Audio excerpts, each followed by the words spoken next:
Hello friends, রাকিদির কিচেনে আপনাদের স্বাগতম। আজকে আমি আতপ চালের রুটি বানাবো, আপনারা সম্পূর্ণ ভিডিওটা দেখবেন। এখানে আমি 1 কিলো আতপ চালের গুঁড়ো নিয়ে নিয়েছি। এবার আমি রুটির জন্য আটাটা আমি পাকিয়ে নেব। আমি গ্যাসের কাছে চলে যাব। আমি গ্যাসের ওপরে হাঁড়ি বসিয়ে দিয়েছি। আমি ভালো করে জলটা গরম করে নিয়েছি। এবার আমি আতপ চালের গুঁড়োটা আমি দিয়ে দেবো।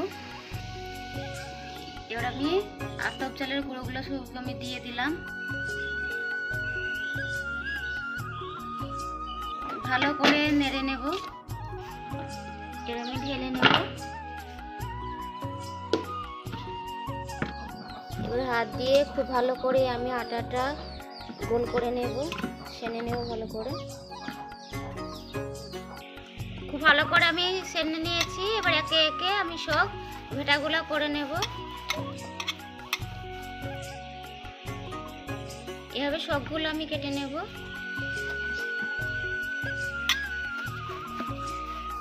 এবার আমি একে একে সব লেচিগুলো আমি রুটি বেলে নেব। একটা একটা করে আমি হাতের সাহায্যে আমি বড় করে নেব। প্রথমে বড় করে নিয়েছি এভাবে হাতের সাহায্যে। এবার একে একে বেলে নেব।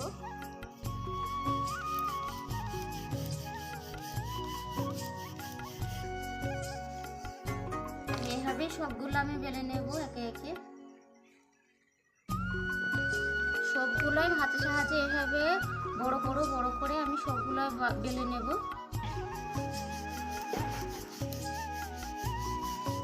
আমি এভাবে সবগুলো বেলে নেব।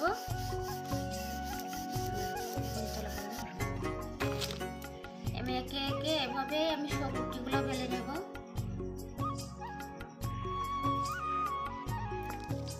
এটাই শেষ, আমি বেলে নেব।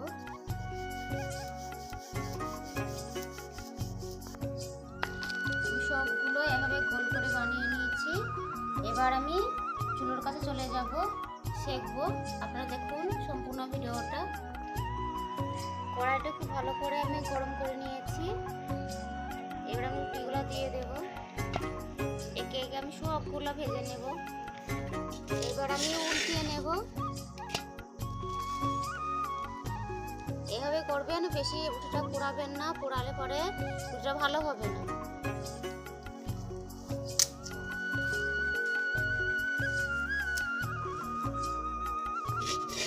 আমি তুলে নেব।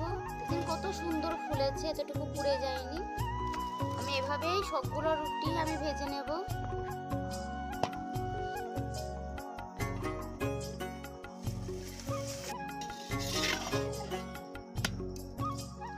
এভাবে আমি সব রুটিগুলো উল্টিয়ে আমি ভেজে নেব, সব উল্টে পাল্টিয়ে সুন্দর করে ভাজবো।